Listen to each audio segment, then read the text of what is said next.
Good morning, it's Friday the 24th of July. I'm Marit Gwyn and you're watching Europe Today, your morning dose of European news and analysis live here on Euronews.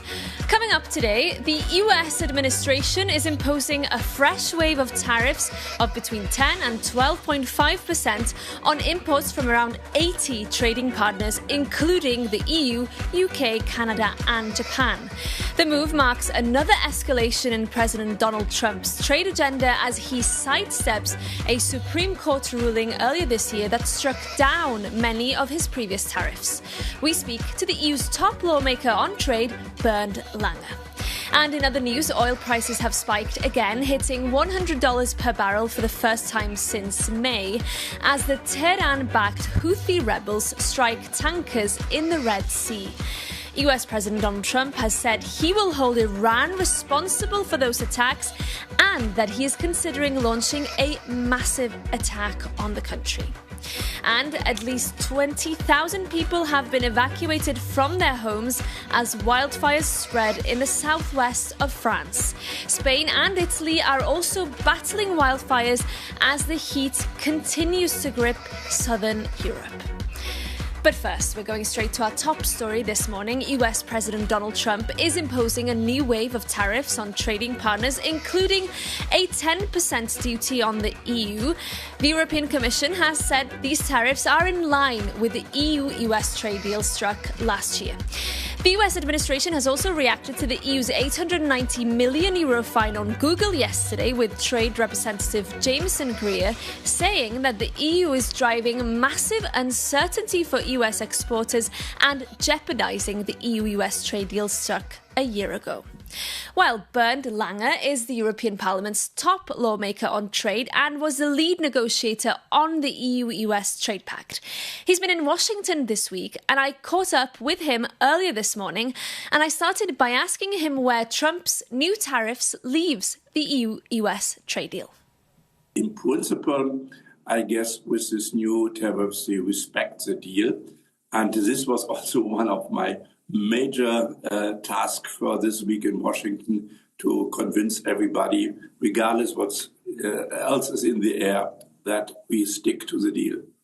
Yet, this many would say is arbitrary. Many would say that Trump is sidestepping Congress, sidestepping the Supreme Court's ruling to find new ways to impose tariffs. Does that worry you that there will be more fresh rounds of levies targeting the EU again? I think you are quite right. So Trump and the administration are looking always to solutions for some kind of basis. So now this forced labor issue, so that we as Europeans are not respecting the fight against forced labor is crazy. We have a wonderful legislation, even stronger than the United States has. But nevertheless, it's not my job to judge about that. I guess the courts in the United States will judge about that. And I hope that after the midterms in November, the Congress will take over a little bit more, like it is written down in the Constitution of the United States. Article 1, paragraph 8, trade policy is in the hands of the Congress. So I hope this will give also additional stability. The US administration has fiercely criticized an EU decision to fine Google under its digital rules yesterday. Jameson Greer, the trade representative, saying this jeopardizes the EU-US trade deal, calling also for a ceasefire, suggesting that the EU-US are in some kind of trade war. Do you fear more retaliation now from the US? More or less in all my talks here in Washington, this DMA and DSA, the digital regulation in Europe, has played a role. And there was a little bit the fear that because of the fine against Google, this tariff regime starting today would change. Luckily not. But the statement from Jameson Greer was quite clear, and a lot of other talked in the same direction. But of course, for us, it's not mixed. So we have the tariff, the deal of Scotland, and we have some regulation where everybody, not only US companies, but also Europeans and whatever, Indian companies, has to respect it. This I try to make clear as well. But nevertheless, DMA, DSA is in the focus in the United States. And to be honest, I expect that some action will come. The EU's top trade lawmaker, Bernd Lange there. Moving on now, the EU has agreed a new round of sanctions against Russia after weeks of frantic negotiations. Our correspondent Jorge Liboreiro joins me now to discuss the final result, which I think we can say, Jorge, has been watered down. So tell us what's in and what's out. Yes, we're going to see the elements now on the screen of what's inside this package. And I want to highlight especially that the price cap on Russian oil has been frozen at $44 per barrel, which is good news for the European Commission. This is estimated to cost Russia 3.5 billion euros in the next 12 months. So an important measure. We see other elements now very financial, very focused on the military complex as well. But I also have to say that several elements fell apart during the negotiations. Fisheries removed because of Portugal and Germany, Patriarch Kirill removed because of Bulgaria, and an entry ban on Russian soldiers, which was to be the striking element of this package, was watered down into a legal basis because of objections from France and Italy. And Jorge, Greece almost derailed this package. They were demanding exemptions. Did they get what they wanted? Interestingly, Greece won the battle because they did get the exemption to continue transport of Russian LNG after this year. This exemption comes with three conditions. The transport needs to happen to non-EU clients, needs to happen with contracts signed before the war, and needs to happen below volumes of 2025. So these conditions are meant to limit the derogation in practice, but at the same time, this is a major victory for Athens. It's a very controversial request. Indeed. Jorge, very briefly, what are your main takeaways? You followed all the packages. This is the 21st. Your main takeaways? Yes, my main takeaways are the Commission is running out of ideas, as we saw with fish. The second is that the threshold for economic pain is going down, as we saw with Greece and maritime transport. And the third one is that after Viktor Orban left Hungary, member states need to speak louder to defend their national interest. The veto power is still alive and kicking. Yes, indeed, Jorge. We did see that this week. Thank you so much for that analysis. And as we heard there, this latest package of sanctions has raised questions about how national economic interests could be undermining political will to keep tightening sanctions on Russia. Well, I'm now joined live by Ukraine's Presidential Commissioner for Sanctions Policy, Vladislav Vlasyuk. Very good to have you with us, sir. Listen, we know that limiting Russia's ability to generate revenues from energy is crucial. What do you make of the fact that we now have a country, Greece, which has been able to get an exemption and will continue to make revenue from shipping Russian LNG?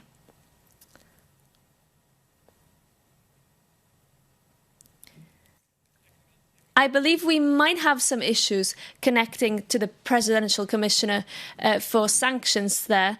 Perhaps, Jorge, we can come back to you while we're waiting to reconnect to Kyiv there. So, as you said, this threshold for economic pain is going down. We've seen that with Greece, in a different way with Bulgaria opposing the sanctioning of Patriarch Kirill. And you said you see this potentially becoming an issue as we move into the future now and look into the 22nd package. Yeah, there have been many packages of sanctions, Mary. We need to be honest here, and this is the fifth year of the war, so member states are also tired of making that many sacrifices when it comes to their economy, and Russia used to be one of our largest trading partners, so we need to keep that in mind of how much the economy has changed. Indeed. Jorge, I believe we can cross back to Kyiv and to Ukraine's Presidential Commissioner for Sanctions. So I'm very sorry for the technical issues. Good to have you with us. So first, can you tell us how you respond now to the fact that Greece has negotiated a special exemption to the sanctions package and will continue to make revenue from shipping Russian LNG?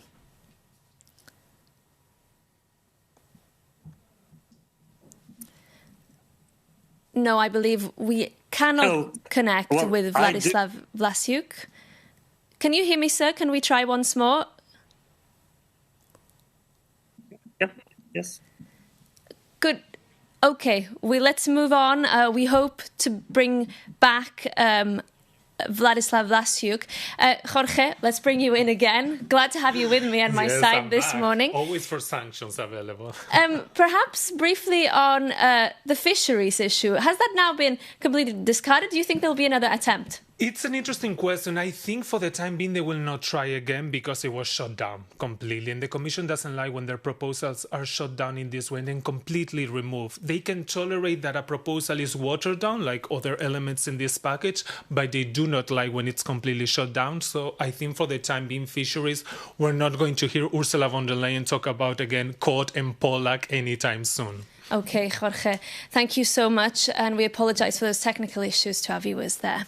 Now we're moving on because 9 members of the European Parliament travelled to China this week in a bid to thaw years of frozen relations between the EU institution and Beijing.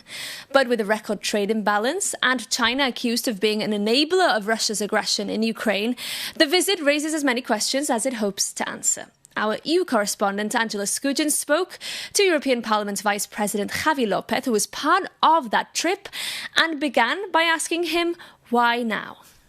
What we want is relaunch our relations and defend the European interests, especially address our difference and explode and use our areas of cooperation.